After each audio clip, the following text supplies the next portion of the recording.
Hello. Welcome to tonight's bedtime story by Lucid Tales. I hope your day has been a kind one. But whether it has been fulfilled soul or starving spirit for you, it's time to relax now. Find somewhere comfortable, maybe your bed or a favourite armchair, and make sure you're ready for sleep. Stretch your arms above your head if you have them, and feel the freedom in your shoulders, the little loosening that means it's time for bed.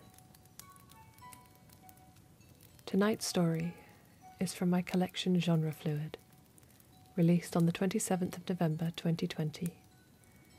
It is called Hallelujah. The funeral was a simple affair. The procession wound down through the dusty summer streets, the entire village following the wicker coffin, except the silent, scattering dead flowers on the road before it, harbingers dressed all in white. Maria followed, holding her mother's hand, watching the wheels of the coffin cart rumble and crack and stick in the ruts.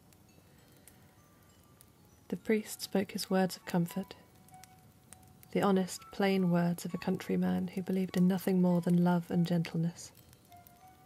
He performed the rite to return Maria's father's energy to the earth at sunset.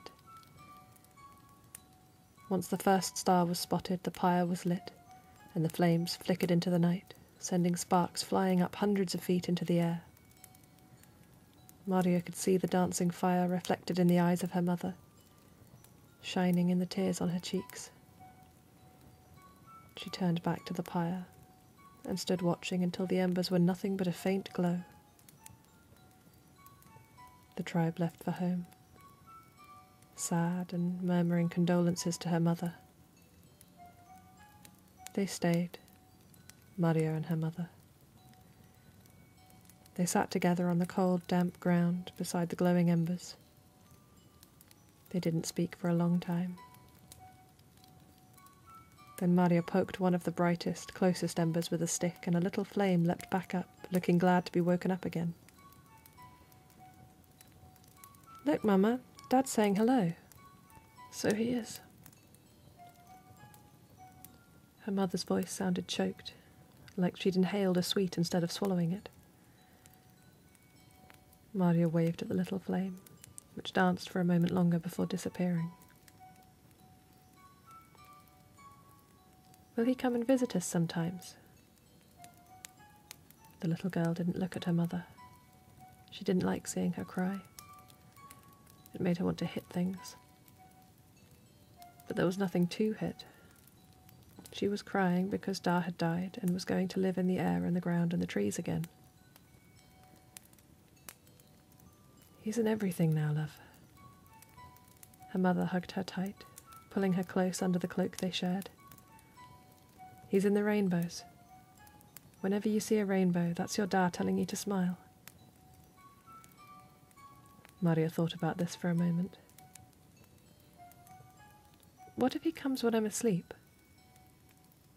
"You'll know, Maria." Maria thought about the white flower she'd put in the coffin with her father. It was the nicest one she could find. One of the silents had smiled at her when she put it in. They didn't smile often. She felt her mother's arms tighten around her and looked into the fire, leaning back against her. The slowly rippling amber of the embers made her sleepy, and eventually her head tipped forward and she slept. They stayed sat by the fire until dawn, as tradition demanded, and a bit longer to watch the sun rise fully over the hills. Maria's mother woke her up to see. It was beautiful and bright, and the birds sang as happily as they usually did. Maria wondered if her Da was singing with them. She asked her mother. "Yes, dear heart. He's out there somewhere, singing as loudly as he can, so you know he's there." She didn't say anything else, so Maria stood up to have a look at the ashes. They were still warm, and there were a few embers left hot, so she didn't touch them after the first one. The thought that she was walking through the remains of her father's body didn't bother her. He was still warm and welcoming, and close. The ash swirled around her feet and warmed her boots. The sky was a pale, clear blue above, and the grass outside of the burnt circle was green and yellow with summer. She looked to the east, and the sun left spots in her vision, a bright yellow orb climbing above the horizon. To the north she saw the mountains tinged with fire, like the pyre, in the morning sun. The west was a riot of hills and fields, stubble and ash now after the harvest and the burning. The south faded away into the distance, where a blue blur showed the sea. And there she was, in the middle of all of it, in the middle of the world, under the big blue bowl of the sky. There Da had lived, and there he had been returned to the world. There Da had lived, and there he had been returned to the world. It glowed in the sun, and she decided it was Da waving again. She stood in the middle of the pyre and stretched out her arms, reaching from one end of the horizon to the other. "Maria, what are you doing?" her mother called. "I'm hugging Da," she called back. "He's in everything."